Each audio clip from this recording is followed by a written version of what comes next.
Hi, and welcome to the Red Tunic Podcast, a podcast where I look to rediscover what makes gaming fun and enjoyable by having positive conversations with those related to the industry.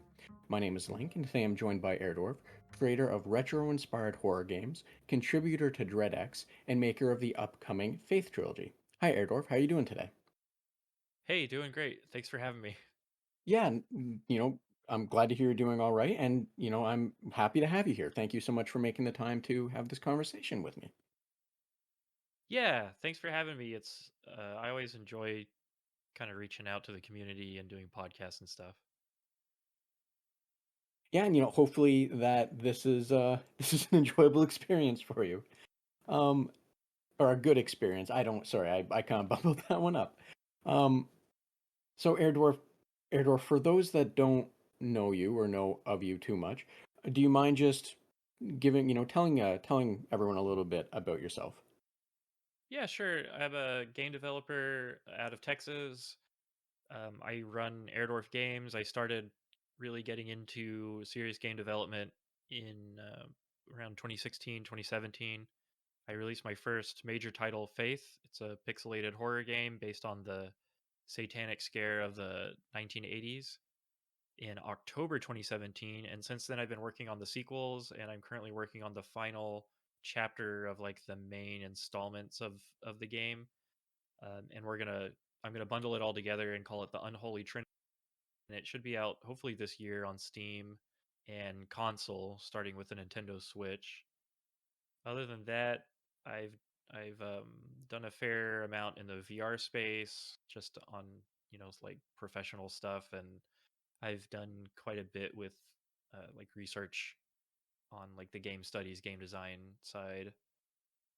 And I've done a couple of other titles. I mostly do horror titles, and I like to collaborate with film companies. Sometimes I'll get contacted by a film company to make a tie-in game for one of their films. The most recent one I did was Attack of the Murder Hornets, which is a documentary on Discovery Plus, and you can play the free kind of teaser game online on itch.io, and I've done some other horror film tie-in games. That's really cool to hear, just the direction or like, just the spread of experience, I guess. Sorry, I'm saying that in a weird way. But, that's really interesting that it's you've been approached or been able to go in that direction, find more experiences like that. And I only, one of the reasons I say that is because for me, horror games, as much as I say that I'm still trying to like play them more and get into them, they're still like a weird anomaly to me, only because I'm I've never been like a huge fan of the genre. As Yeah. I've gotten older, it's been something I've been exploring more and such. It's just when I was younger, it didn't sit well with me and all of that fun stuff. So it just was never a thing that I sought out. And I'm not saying in that in a negative way that I think they're bad or anything. It's just my exposure is really low. So one of the things I like to ask when I do talk to people that work more with horror type games is why horror games? Like, what got you to do into like that space? Yeah.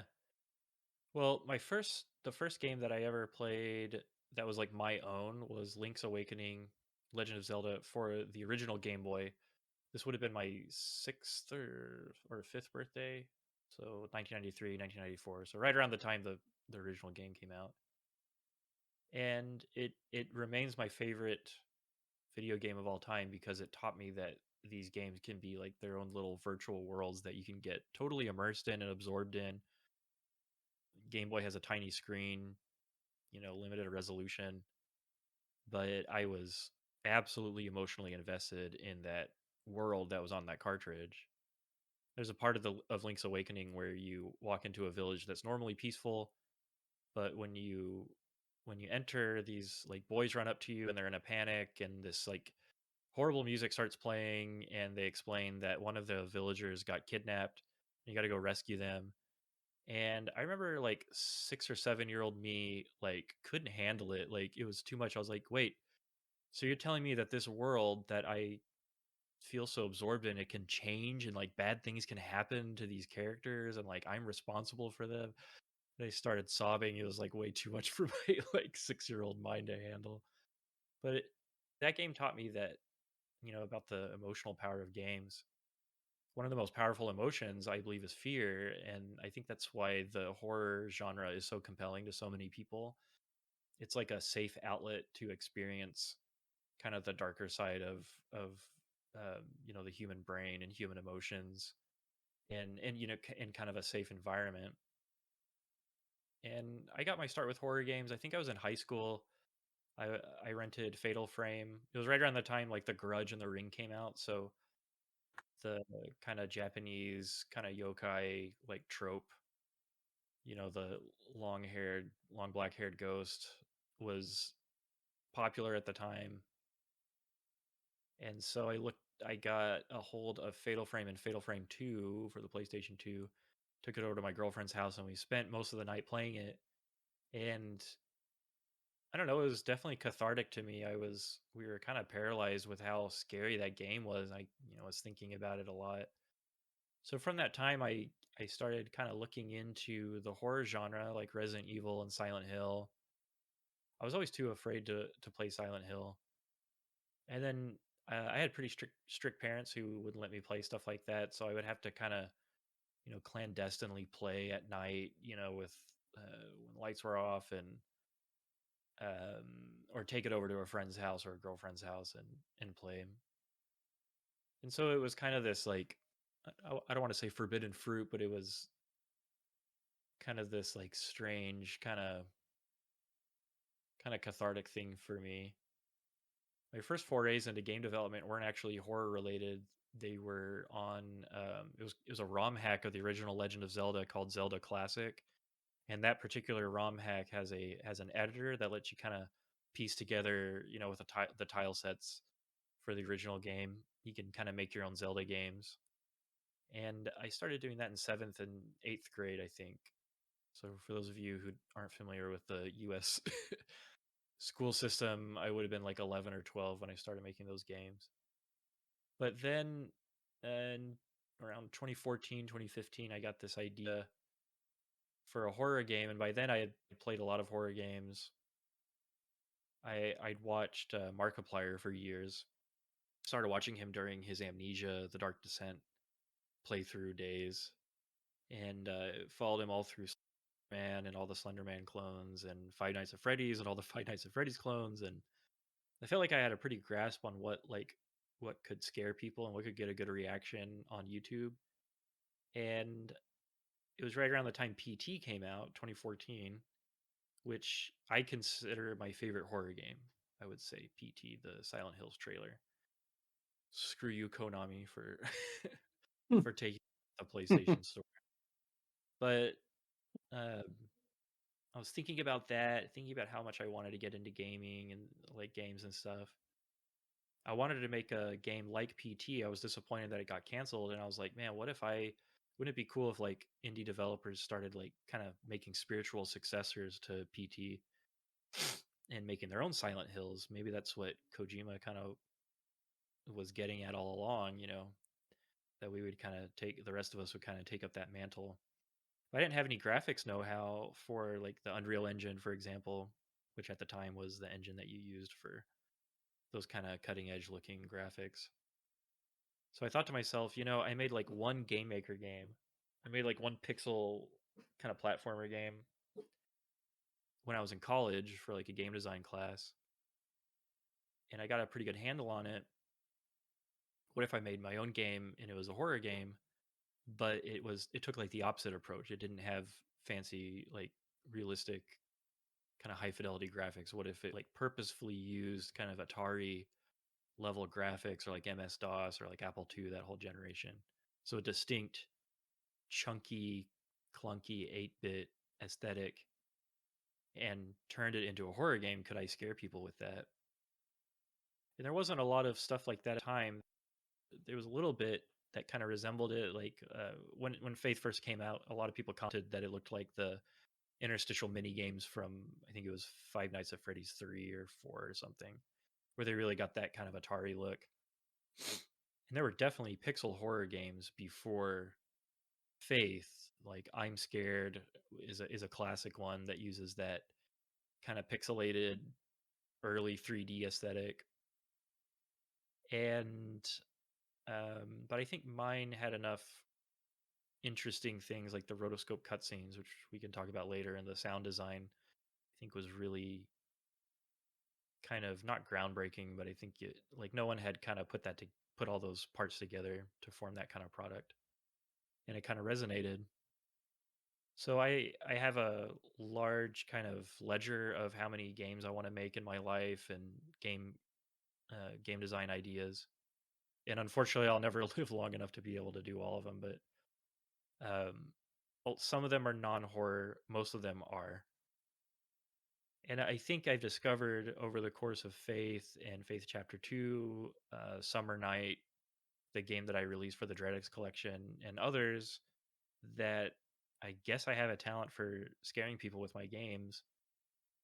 And that's kind of become my mission. Like right now, my games are for scaring you, not necessarily like I obviously they should be entertaining, but they're very much pointed towards an audience that appreciates kind of the horror genre and especially the retro kind of aesthetic. And so that's kind of what I'm going for right now. Eventually, I guess I'll branch into like this fancy thing called 3D and make like a 3D game and stuff. We tried that with Earl's Day Off, me and Torpal Duke, a collaborator of mine, and it was pretty good. We'd like to expand it and improve it sometime after Faith is finished. But yeah, that's kind of my journey of how I got into games. Like I don't know, I'm a happy guy. Like I like to be pretty positive, and I have a I have kind of a healthy, positive outlook on life. But I guess there's this kind of dark side of the universe that I'm very interested in.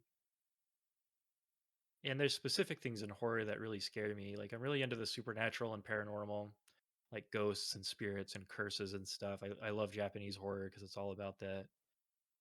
I haven't I've never really been scared by things like zombies or like werewolves or like creatures or serial killers. I mean, obviously all those things are objectively scary, but like when I watch like a horror movie, I really want to watch something like Paranormal Activity or Hereditary, where you're dealing with like an unseen force that's totally beyond your comprehension and beyond your abilities to deal with. And so that's kind of what I've been into. And I hope to take this kind of talent that I have as far as I can go, and maybe someday earn a living off of it. But for now, it's just like a hobby that pays for a nice date night every week. We'll just say that. Well, I thank you for walking me and anyone listening through that. That's you know a really interesting way to how you got from point A to point B, and as you said, having to like sneak away to enjoy these games, and then at the same time how it kind of evolved from there into you making these games, which is just great to hear and fantastic. Um, there were a few things that I would like to touch on. Um, and the when I tried Faith, one of the things that I enjoyed the most with it or about it was that it really did nail that like the old Atari style, including like the sound. You touched on the sound design, and I felt that it was pretty spot on. It did a great job. Not meaning it's like a one-to-one for Atari sounds. I'm just meaning everything like that package was great. And you answered a question I was going to ask about, and that was the rotoscoping, which I I assumed it was rotoscope, or I presumed it was just based on, the movement and everything. And I wanted to say that that was, in my opinion, a great thing to include with the uh, include with like the general aesthetic, because it's Yeah. done well and it fits real well. So I just wanted to comment on that. And you already answered that it was rotoscoping. Yeah, I totally agree. Without the sound design that I chose, like the old speech synthesizers from the 70s or the rotoscope cutscenes, I don't know if Faith would have resonated quite the way that it did. I mean, just to be totally realistic, like the strong points are definitely its dedication to the aesthetic, but the sound design has been frequently quoted as being something very unnerving and kind of disturbing to people. And then the rotoscoped cutscenes, that was a total gamble. Whenever a monster would pop up, it would just be like a still image. So, but then I thought, like, well, what if I took it a little further and had like a really creepy looking rotoscoped thing, kind of banking on the uncanny valley, we call it. And I had some experience in animation. I went to animation school as an undergrad, and then I kind of shifted away from that, from animation to game design when I was a grad student. And but I still kind of had that know-how, and it was fun. Like the rotoscoping. Maybe someday I'll release all the original footage of me like stomping around my house acting like a demon. And for chapter 3, I got my wife in on it. She's the model for Amy in a lot of the rotoscoped cutscenes in chapter 3. And but most of them are me, so that would explain why Amy has such like broad shoulders in the first game. Um, but yeah, I really like making those rotoscope cutscenes. I used to do them on the mouse, like just like 15 frames per second. So one drawing for or 15 drawings for every second of animation. Sometimes the animations would be like 4 to 6 seconds long, so it's quite a few. And I used to do them with the mouse on the screen, and that was like killing my wrist. And I let people know that on Twitter, and they're like, well, it's time you got one of the drawing like display tablets where you could just draw on it with a stylus. And my fans were very, very, very charitable and generous and helped fund a nice tablet for me. And so my output has been a lot faster. In fact, I have a rotoscoped cutscene, I think that is over a minute long. And I'm pretty sure I've done over 1,000 individual drawings for chapter 3.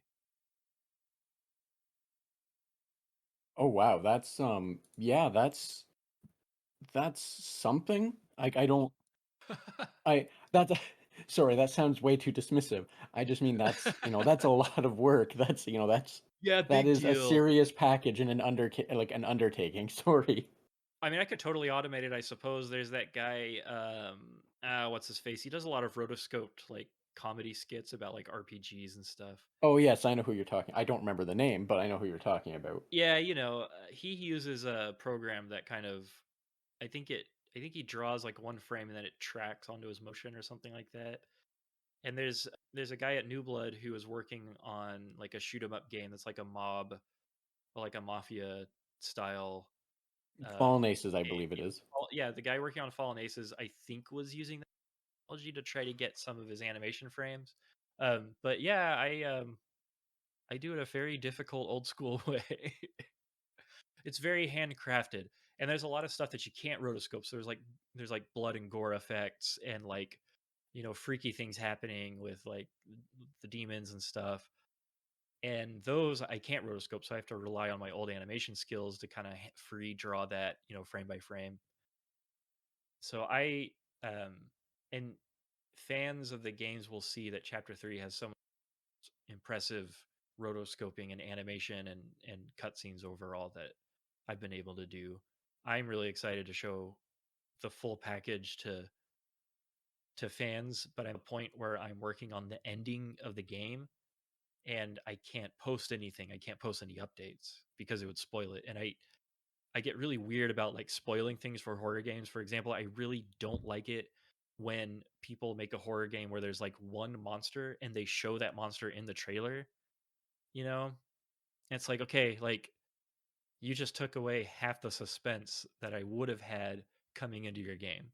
Like now I know exactly what to expect, exactly what it looks like. My brain's already trained to recognize the pattern, the image pattern that you just showed me in your trailer, and it's going to take away that essential element of dread and fearful anticipation out of your game. But anyway, that's a total tangent, but one of my pet peeves And in, you know, in I the horror know. Oh, genre. Sorry, I didn't mean to cut you off there. And I understand completely what you're getting at, and it's kind of like when Amnesia had its physical release. Because for those that have not experienced Amnesia: The Dark Descent, um, because at this point it is a relatively old game, and let's be Terrific game. honest. Yes, absolutely. I found it fantastic. For what I did play of it, I hit a point personally where I just didn't know what to do, and I was like, okay, I'm done. Like I just hit a wall, right? But the part of the horror of that was not knowing what you were dealing with and having, the monster kind of obfuscated behind um uh, just the way they did it for like your sanity meter or what have you, where everything got fuzzy if you looked at it and all that. And then the physical release took that monster and just slapped it straight on the box.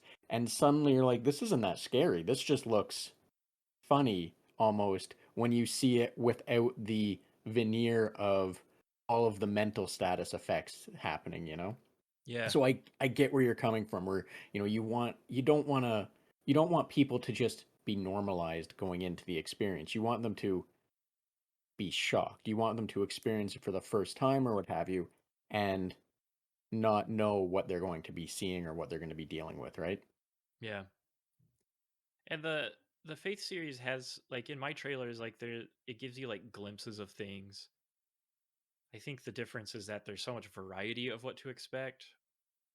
And if I'm gonna put like a creature or a demon or something like that in the trailer that I show, I sure as heck like I kind of remix the image, or I have control over the game development platform, so I kind of put it in a different room or put it in a different scenario so that players think that they can expect that thing from that trailer, but they really don't know when or where it'll pop up or what it'll sound like and stuff.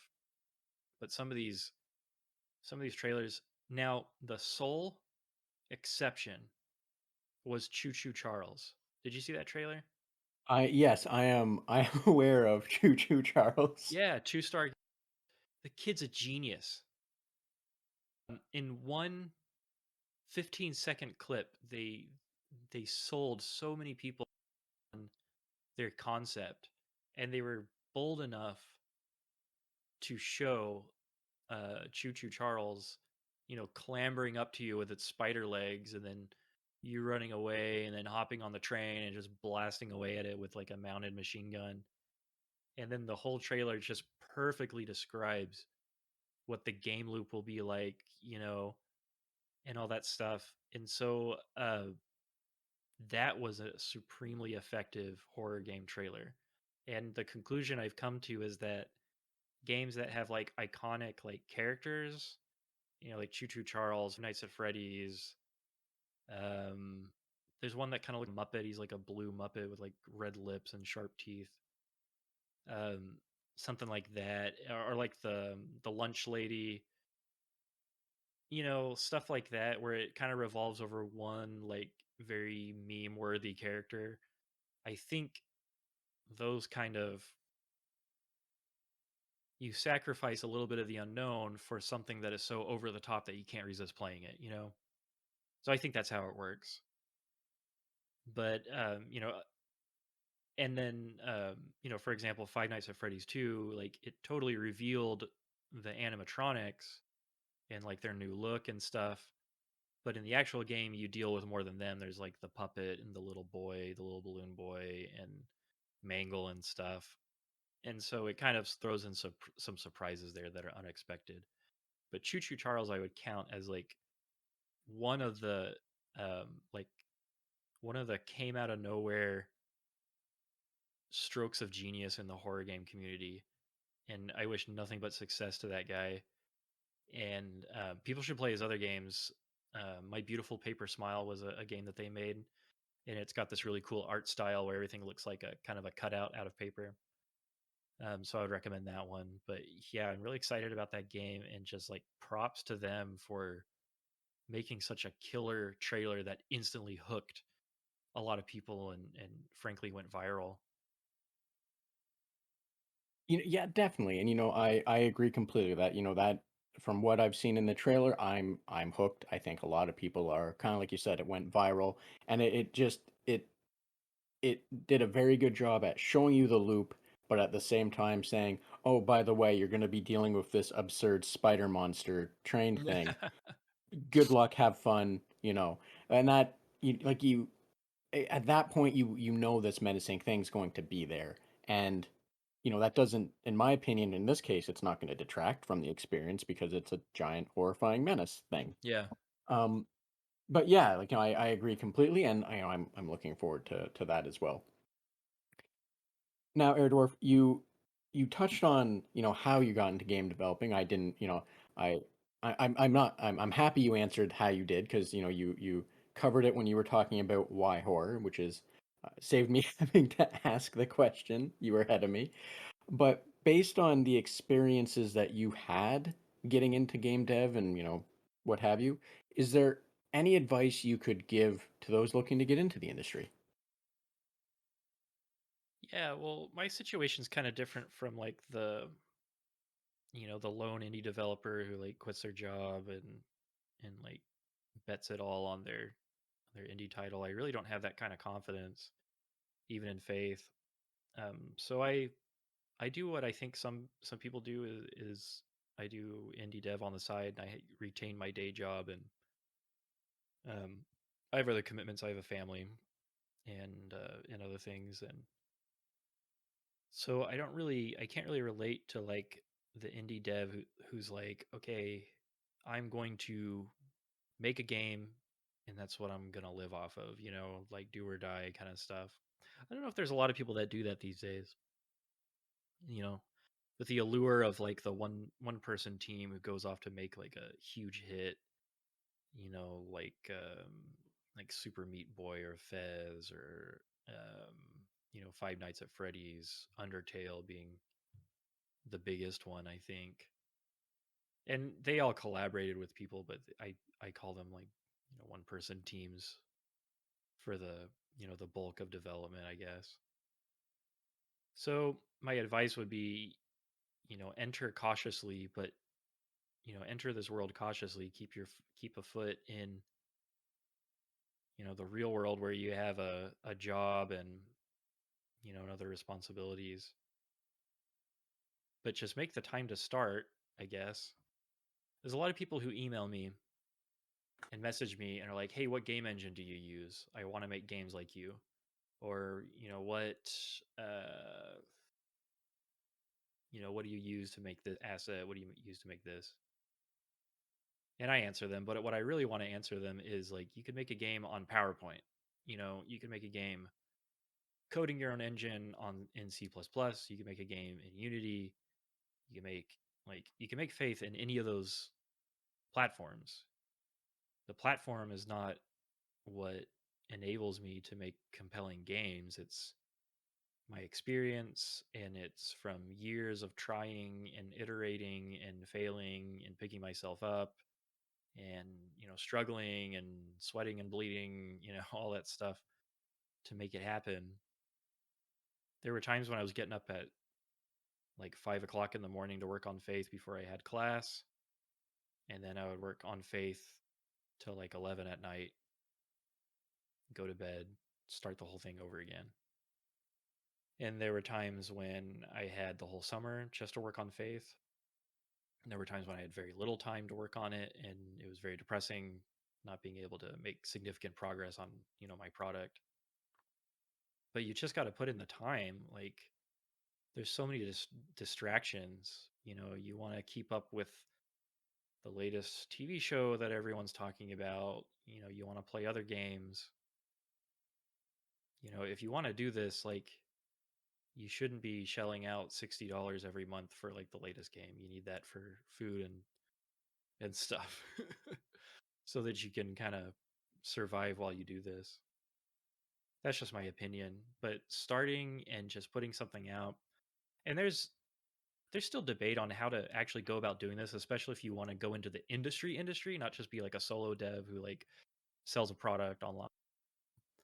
Like if you want to get picked up by a game studio as like a designer or like an artist or something, there's a lot of debate as to whether you should be involved in like make like a big project that is a very polished finished product, where you really show that you like took your time to really refine it, polish it, and perfect it? Or should you have a bunch of design prototypes where you can be like, here, in this in this little game I made, um I don't know, I used AI to make an image matching game, or in this game I used this kind of clever design principle to make this kind of game, or just have like a little tiny portfolio to show a bunch of like, hey, look, I have the know-how to like program and design, these kind of effective and fun little tiny prototype games. Or is it I made this adventure game that's really polished, that's on Steam, that I already the work on. I don't really know what the way to go is. I would think when you're first starting out, like if you're just starting out, you don't know how to program, you're not familiar with any of these game engines, and you haven't had the experience of like a larger production. Then start small. Like don't try to make the next Skyrim. Like don't the next like Dark Souls or whatever.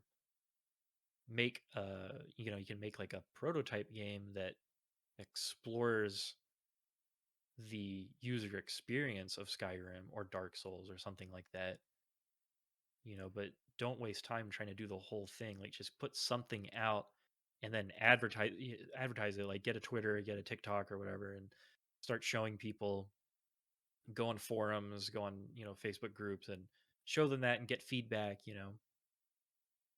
Um, that's actually what I did for several years before I released Faith. I made little tiny games and send them to people and be like, what do you think about this? Even though when I was involved in Zelda Classic, there's a pretty robust community. I don't know how big the community is anymore. I wish it was bigger. It's basically Mario Maker, but for Zelda. It's pretty cool. But you, you have the resource of showing your game to the community. And so when I was 11 or 12, I would just get on the discussion boards and show them my stuff. I got a little, what was it, like a GeoCities site to host the game file so that people could download it. And I got some good feedback that way. They never knew I was like an 11 or 12-year-old kid. But I was able to interface with, I was assuming, adults who, had like a critical eye for that kind of thing because they'd been doing it longer than I was. And that was a pretty cool experience where I kind of got to grow as like a really young designer.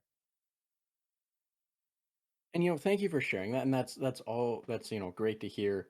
And I understand. I think that's useful information to say. Just put in the time, put something out there. Um, One thing I did want to touch on for those that are unaware, GeoCities was a free website hosting platform that provided a what you see is what you get setup. Um, and it just let you put out websites. And I Yeah. only say that because I'm 34, and based on what you just said, you are definitely within the same range as me, I'm assuming. Yes, definitely. Um, and I know that a lot of people have no idea what GeoCities is. Um, Whether that's a good thing or a bad thing, I don't know. All I can say though is when GeoCities disappeared, the amount of websites doing marquee text also disappeared. So, it kind of a win-win maybe. I don't know. That's Yeah. I'm not an expert. I think the internet was dealt a tremendous blow when we lost GeoCities. That's just me. That, I that I mean, there's a lot to say about like harassment and stuff and whatever, but I don't know. I kind of grew up in the age of the internet where it was kind of it wasn't the wild wild west, but like you had to have tough skin to like survive. And you could get into all sorts of stuff. There was like a sex advice forum on the Zelda Classic forum, and I was like 11 or 12, and but I was very innocent. I was like Goku and Dragon Ball. I was like, oh, okay, whatever. Sounds weird, and be like, I'm good at video games, but I don't know. You kind of, I it had its bad moments, but I kind of long for those days where it was like it was like no big deal to get flamed by people. Like you just flaming would be like get insulted or bullied. Like you just bully back, or you just go to another forum. Like I don't know. I guess that's another another can of peanuts that I probably don't want to open, but I don't know. There's things about the old internet that I missed. GeoCities being one of them, just because they were so goofy and what you see is what you get. That's like the perfect way to describe GeoCities. There's another one. What was the other one? Oh man, Angel Fire. yes, Yeah, and it was great. It was just like center aligned text that's like, "Hi, welcome to my Super Mario fan art webpage. Sign my guest book." And because there were digital guest books back then. It's like there's a little counter on the bottom that's like, "You are the 58th person to to visit my page since 2001." You know? yeah. Homestead, by the way, was the other one. I Oh yeah, was Homestead. forgot about them. But no, I understand what you're saying, and yeah, the internet back then was a weird place, and nowadays a lot of stuff just feels, in my opinion, it feels kind of It mashed was up. different. Yeah. It So was like, different. If you had a problem with someone on the internet, or if someone insulted you or hurt your feelings on the internet back then, you went to war. Like you declared war, you amassed your troops, and you tried to destroy them. Because there was hardly anyone besides the moderators and the administrators of whatever forum you were on that could stop you. And now everything is so like highly policed and stuff, and that's a good thing, but it's also a little boring. I don't know. no, I so I'm very sorry if I insult anyone who's been the victim of cyberbullying, but so um, if you don't mind, I'm it gonna do a was little just bit of different. yes, it was just different. I didn't mean to cut you off there or speak over you. However, if you don't mind, I'm gonna do a little bit of defense on your part there. Um, Okay. because what you said is going to mean a lot more to people that are of our age, that are people that are older, or started on the internet Absolutely. time. Like young millennials and Gen Z, I don't think they will ever have the kind of experience on the internet that we did. No, and what you were saying, you're right. It's a better place today. It's, I don't want to say safer, but it's not as it's just not the same. It's not as wild westy. People And stand up for each other now today. yes, and what you were saying, and you fought back, and what have you, like that, because that's what you had to do. Today it's just entirely different, and I'm like I said, I'm 34. I'm removed from this version of the internet in that way. I And we're very still much, learning. Like we're still learning what it's all about. Like yeah, I I pissed off a bunch of people on Twitter once because I used like a term that they found offensive, and I had never thought of that term as offensive. Um, but someone called me out, and then I DM'd them. I was like, "Hey, I see that my tweet really offended you, or like really hurt you. Like, what's the deal? Like, what could I have done better? What could I have done differently?" And they explained it to me. And I was like, "Oh, okay." And I tried to tell them like, "Look, like I'm in my 30s. Like the internet was a completely different place when I was your age. I'm assuming, or when I was a child. Like I am learning. I'm still learning like how how to interact in this like brave new world of the post, I don't know, kind of post 2010 internet, post 2014, I guess. I don't know. And I apologize, and we move on, and it's all good, but it's like I did not grow up with the online social etiquette that is mainstream now. And sometimes I still have a lot to learn. So I try not to say stuff anymore. I just try to post about my work and post memes and stuff, but to quote Smiling Friends, I don't know what's going to be offensive in 10 years, so I so it's probably a lost cause anyway, but I- it's fun. Internet is still fun. It's just it was different back then. yes, and I completely understand what you're saying, and I think a lot of people can relate. And Patton Oswalt, he put it best, and I'm not saying this is directly related to what you said.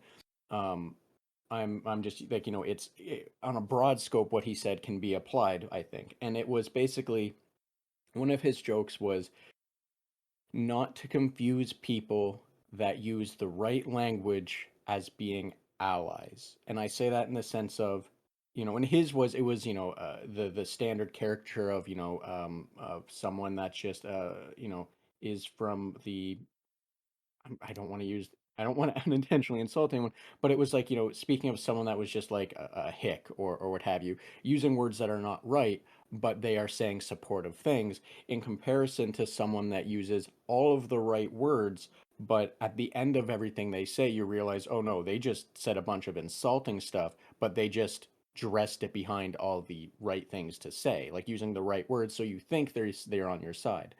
And I think that's one of the harder things now in trying to navigate things because like you said, we learn more, things evolve and everything, and you say something that when you were younger, and if you're not part of that community or what have you, you might not realize how bad or just how that's evolved, right? And I Yeah. say this from a point where you know uh TV shows 20 years ago said things, not even 20 years ago, but what have you, said things that, like, primetime TV shows would say things that if you said that now, you wouldn't say that now. You know better. And there are some things that you just don't know are how unacceptable they are or just how far past that line they've went. And kind of like you said, you do it and someone goes, hey, don't do that, and I think a decent person will be like, I'm sorry, why, like, please educate me. i'm Well, I i'm a I was I was lucky because people actually called me out instead of just trying to deplatform me. I like I like the approach of people on Etsy and eBay. Like if you're not satisfied with what they sold you, you can give them a 1-star review, but they're going to wish that you had brought the problem up to them personally first or you publicly destroyed them with a 1-star review cuz like one-star reviews are pretty devastating to like sellers on eBay and Etsy and stuff.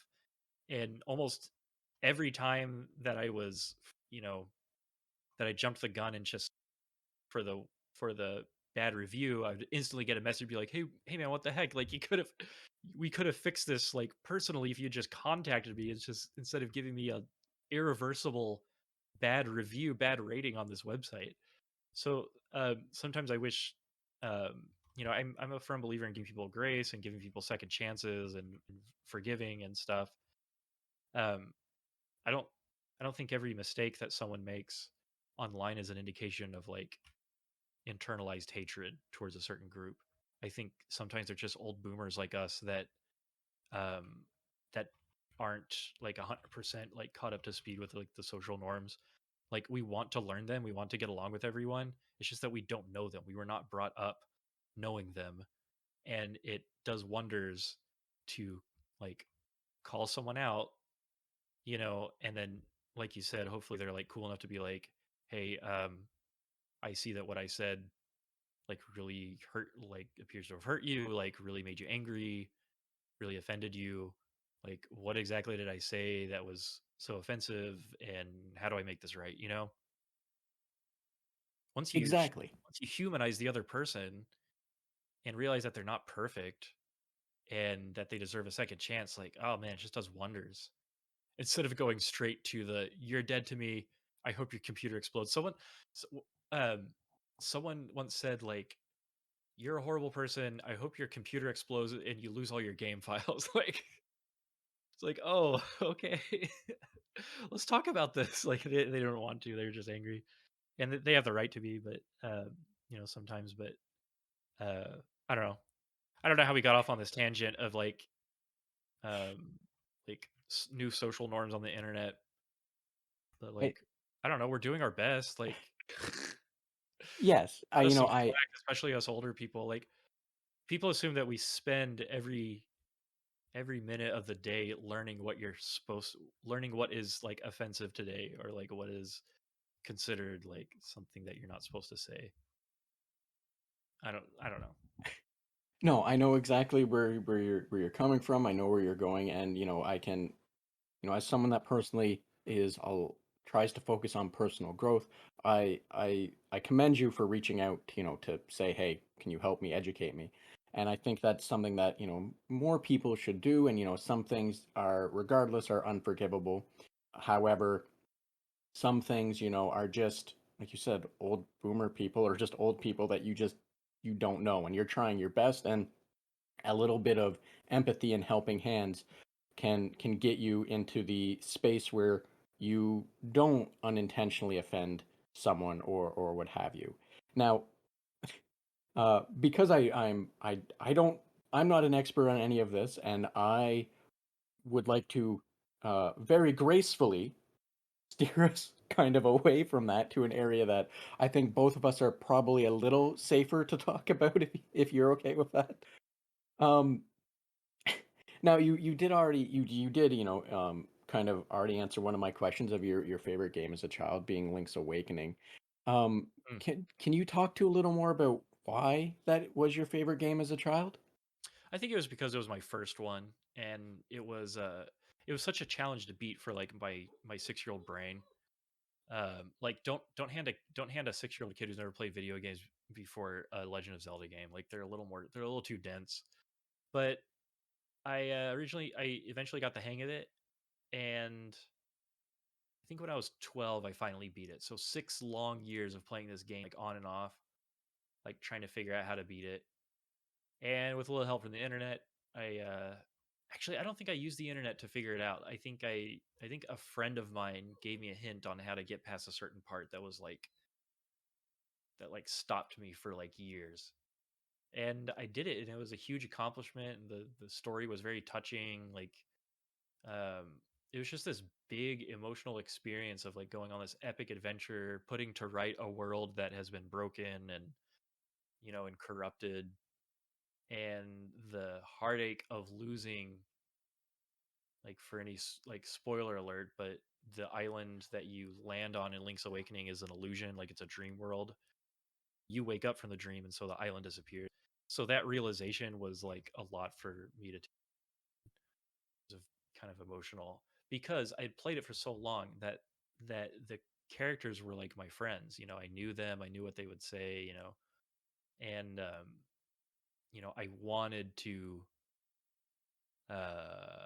I wanted to complete it and like save this world. So I think, and there was a lot of cool humor in Link's Awakening. Like it was originally supposed to be a parody of the other Legend of Zelda games, and so it has kind of a tongue in cheek kind of feel to it, like how everyone seems to know your name at the beginning of the game, and they're like, "Oh, you're asking me how I know your name? Well, it was on the back of this shield." Da da da da. And there's multiple references to like, this is yours because it has your name on it. It's like really quirky kind of really quirky kind of dialogue like that. And I don't know, Link's Awakening specifically just has this charm and this kind of whimsical vibe about it that really came out in the Switch remake. They really kind of pulled that out, teased that out with like the character design and the graphics and the music design. But it's got this darker side too, which I found really compelling. Like you start slowly realizing like what this world actually is, and what'll happen when you finally save the day. And if that's really a good thing or not. And the final bosses of the game make this really compelling argument at the end that's like everyone that you've come to love in this like little world, like they'll disappear once you beat the game. And that's pretty heavy stuff, kind of meta almost. But that's those are kind of the reasons why I think that Link's Awakening is my favorite game. It's the one that I kind of look back to a lot. I used it to kind of inform the design of some of the stuff in Faith, and uh, I I I personally go back to Link's Awakening a lot for design help, because I find it so inspiring. And thank you for sharing that. And I agree. Like Link's Awakening was a fantastic game, and the way it presented itself. I forgot how tongue in cheek it really was, and all of that. just really feeds into the loop of it's a dream, and everyone will go.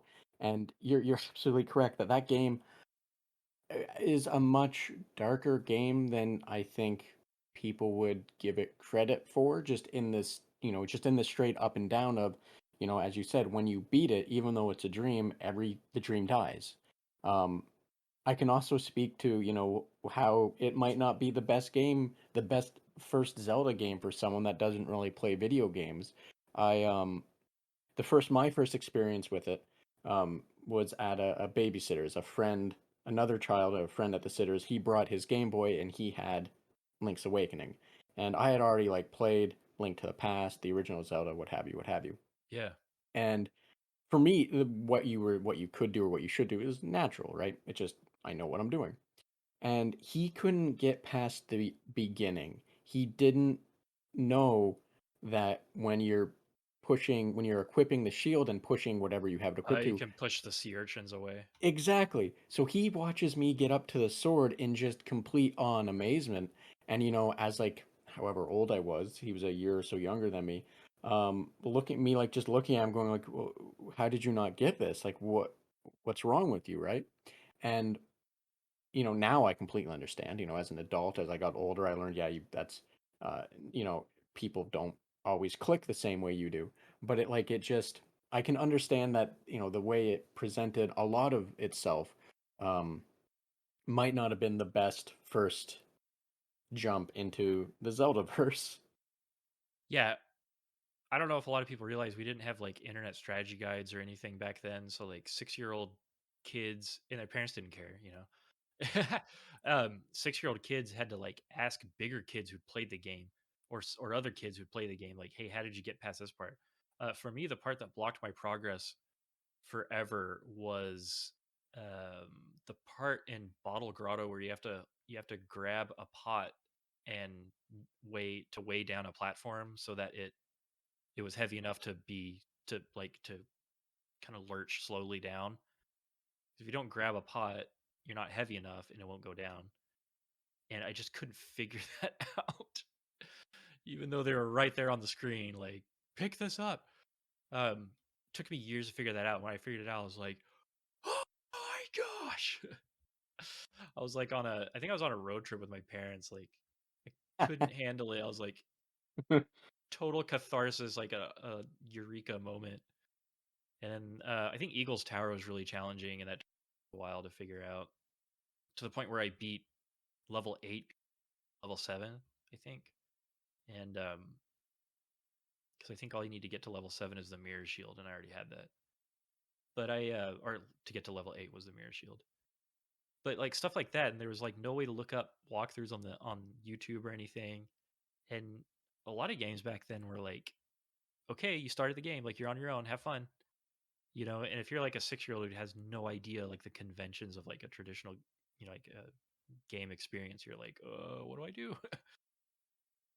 And yeah, man, I used to have dreams about that game. And then in my Zelda Classic years, I downloaded the tile set for the Game Boy games. I played Oracle of Ages, um, and I enjoyed it to a lesser extent than Link's Awakening, but it was still kind of cool. But I downloaded the tile sets for the Game Boy games, and I was determined to make like a spiritual sequel to Link's Awakening. That's how much the game, like how much I loved it. I play it every now and then. I try it like once a year. Well, that's, as I've said lots, I understand, I agree completely. Um, it was a very different time. Like, if you wanted to get just some hints, you had to like buy Nintendo Power and hope that it volume of Nintendo I Power or whatever had the hope that one that page. particular issue had like a Yeah, hint that you could. yeah, had I think that. there was a helpline, wasn't there? There was, and it was like $7 a minute or some nonsense. Oh, yeah. There's no way I would be able to justify that to my parents. Like, How any parents did is way beyond me. Um, Now, Erdorf, I don't want to keep you for too much longer. oh, However, if whatever. you'll I'm having fun. okay, then. Well, then definitely, I think you'll permit this question. But it's a new question that I'd like to ask, and I think it's important to also ask. But outside of gaming, because A lot of developers I've seen say, when they make games all day, sometimes they don't want to play games. Sometimes they have, it's just kind of like, you know, doing, it's like you're working and then you're coming back to kind of do work, but Yeah. not. So outside of games, what kind of things do you enjoy doing? Oh yeah, sure. Well, I have a family, Mrs. Airdorf and Baby Dorf, and Baby Dorf is like 21 months old, so she's a toddler, and we try to have some quality family time every day. On the weekends, I like to shut down all the side hustle stuff and focus on my family and get some work done around the house and watch TV and relax a little bit, go to the park with the kid, stuff. I try to go to the gym like maybe 3 4 times, and so I do a little bit of weights, I do a little bit of cardio. Oh, what else do I do? I was really into like research and stuff. I was running a research lab at a university here for a couple of years, and I recently New Blood sweetened up my publishing deal, so I got to quit my day job, and now this is all I do until Faith is finished. But yeah, I like we own a house, so like I do yard work and do maintenance and stuff, and um, what else? What else? I don't know. I like watching movies, like watching TV. Like at the end of the day, when the kids put to bed, like my wife and I like to just kind of relax and watch TV. We catch up on the news. We watch BattleBots on Thursday nights. Dude, BattleBots, and we'll rent movies and stuff. Um, I don't know. What other hobbies do I have? I, I used to do a lot of drawing and a lot of kind of fine art stuff. Now a lot of that creative energy is spent working on games. Oh, what else? I do a lot of reading, and I play games. I've been into Hunt Showdown a lot recently. So much so that I have to like uninstall it every week because it it distracts from game dev stuff. I was working through Dark Souls Remastered. I played the third one quite a bit, and the second one, and Bloodborne. But I never played the original Dark Souls, so I was playing through that. But that's also a highly engaging game world, so I had to uninstall that one too. um, I don't know. I don't get a lot of time to play games. I feel like a trader. I don't play a lot of horror games anymore. Just because I feel like I'm at the point where I this sounds kind of bad, but I'm at the point where like I don't need to be inspired that much anymore. I just need to finish my freaking game, you know? And so a lot of my time is most of my time is just spent working on Faith. It will get done eventually, and when it does, and I and it's good to do so, then I'll get back into playing games and stuff. Because I am really passionate about like horror games and stuff. I wish I could get more involved in the horror game, indie horror space, and like play other people's work and stuff. But it's very rare when I actually pick up someone else's games just because I've been so busy. I think the last horror game I played was Lost in Vivo by I forget what the name is, Akira or something like that. Stylish Kira. Yeah, Stylish Kira. And I really, really liked Lost in Vivo. I was glad I played it because it was really inspiring to play. I really liked Spooky's Jump Scare Mansion, and I really liked their entries in the Dread X collections. Oh, the Dread X collections, I play those a lot, just because I really enjoyed the experience of doing the first one. And I have friends that work on the other ones, so I try to support them. But yeah, Lost in Vivo was terrific. I really really enjoyed it. It was I had played it earlier when it was first released, but I had to put it down because I was so scared. Like the first 10 minutes of the game were so scary to me that I was like, hell no, I'm gonna go get some pizza, some comfort therapy pizza, And and oh, and sorry, I didn't play. mean to cut you off there. Yeah, sure. And then last year, I think I finally finished it, and it was a terrific experience. I really, really liked it. Some of those scares are just so creative and so kind of groundbreaking, I guess. I don't know. They're really, really creative and surprising depth to that game. And I would like to play it again someday. And I think that says a lot when a horror game that gives you a weapon is capable of making you say, "Nope, I'm good for now," and putting it down. And I only say that because, in Mm. my experience, a lot of horror games that put me in that position where I didn't have a way to strike back, so to say, where it just felt like I was always running and hiding. Um, and so I think, in my opinion, if a game is capable of making you feel that scared or that uncomfortable when you have a means of, not just being helpless, that says a lot in my mind. Yeah, it was it really nailed that kind of old school survival horror formula where it's like, okay, here's a shotgun, but it's full of salt, riot like salt shots. Like, have fun. And it's like, here's a handgun, but it's broken, so it might not fire, you know? And I think that's it. I think you get like very few weapons in the game. And so by the end of it, and then they pitch you against enemies that where guns don't work. And, like, like, one of the bosses towards the end where they, like, hype this, like, one creature up, and then it's really, really scary to deal with that boss for, like, I don't know, it's like a good 30 minutes, it feels like you're encountering them. But I was impressed by, like, basically even towards the very end, you still felt helpless, like, you didn't the power fantasy hadn't set in. Like, Resident Evil 2 is a great example of like by the end of the game, like you have a magnum with 6 bullets, you have a rocket launcher, you have the grenade launchers, you got all this stuff. Like you got all your first aid sprays and your green herbs and stuff, and they're all mixed up. And as a character, you're very optimized, to where the zombies aren't really a threat anymore to you. And you do not have that kind of frantic, helpless feeling at the beginning of the game. There's a lot of balance that goes into that. And I still consider Resident Evil 2 to be a great, one of my favorite horror games, but the powerlessness is not maintained from beginning to end. And there's some design reasons for that. But Lost in Vivo really did a great job, in my opinion, of making you feel helpless and underpowered throughout the whole thing. And the monsters kept getting like worse and worse and scarier and scarier throughout the game. So tremendous job, huge applause to Stylish Kira for that title.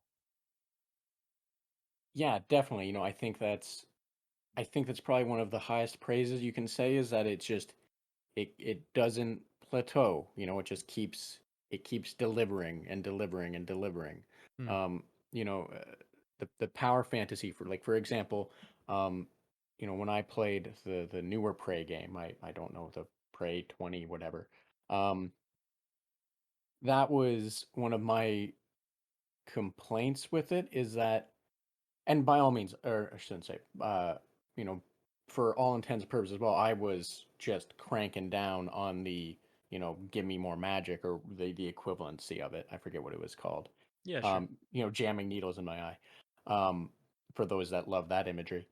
But early on, that game was terrifying because you were always underpowered. You were always, there was always whatever you're about to deal with around the corner was going to be a trouble.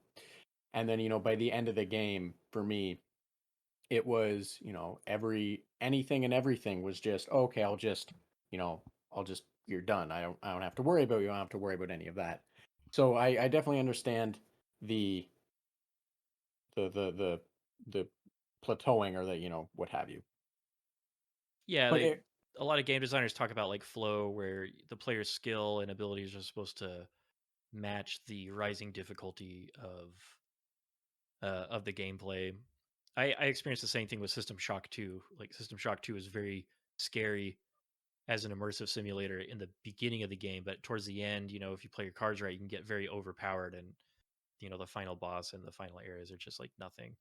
But maybe that's like part of the journey that the player is supposed to go on. Maybe that's what they intended. Immersive sims are kind of like that, where you like, you get like Deus Ex, where you can get extremely overpowered by the end of the game. but it's still mixed with this like sci-fi horror element where you're still supposed to be scared. So yeah, it's tough. I'm very thankful that I chose a very simple genre and a very simple kind of setup for Faith because I coupled with stylistic choices like the rotoscope cutscenes and the audio, keeping it simple really helps me to not really helps me to just focus on scares. You know, someday I'll try to get into another genre, like maybe a first person shooter horror game or something like that, and I'll have the challenge of balancing power with game challenge. But that'll be after I finish Faith, so hopefully I can finish Faith this year. Well, fingers crossed for you on that. I like I said, I played it. I first had experience with what you were doing through Dread X with Summer Night, which I absolutely trusted you when you said that there's nothing horror related for it. I So love that game. Can I just do a self plug? oh no, Like by all means, I was gonna lead into a self plug I for you. am So by all so means. totally proud of myself for Summer Night. Like, I don't know, it just came out so well. I wish more people picked up the Dread X collection so they can play it. But like that was made in 2 weeks. Like I had 2 weeks to finish that game. Technically it was 10 days, but I fudged it a little bit. And I'm really pleased with how it came out, and I love watching people's faces and their reactions when they get to the very end. I'll just say that.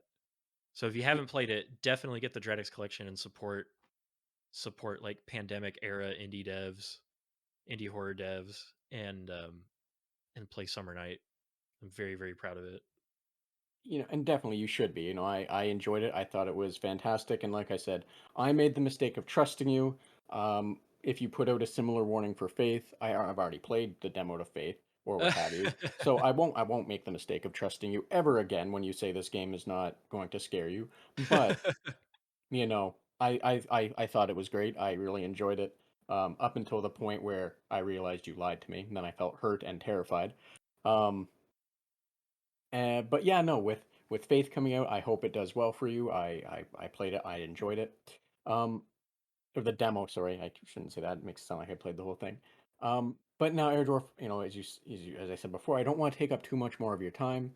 However, if there's anything else you want to discuss, a cool game, what else you're doing, something you feel more people should be aware of, the floor is yours as well. Please let everyone know where they can find more information about you, which I'll be including in the episode description. Oh yeah, I like Twitter is the best way to get a hold of me and see what I'm doing. I post all my updates on Twitter right now, just because that's the easiest to manage. So like at Airdorf on Twitter.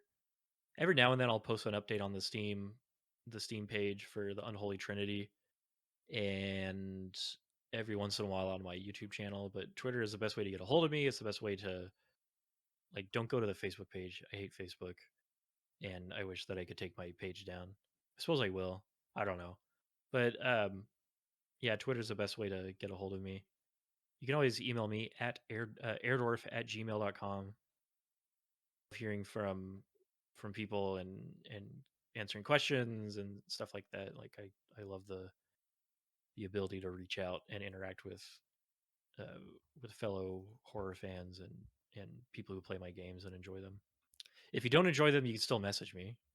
I guess the very first review of Faith was like a 1-star review.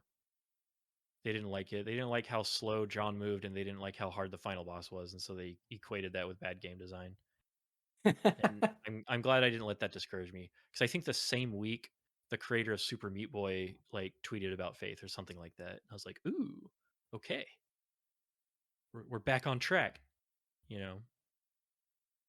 But anyway, Definitely, you take the good, take the bad, and at the end of the day, it's you have to decide what you feel is best for your vision, right? So yeah, it and is what it is.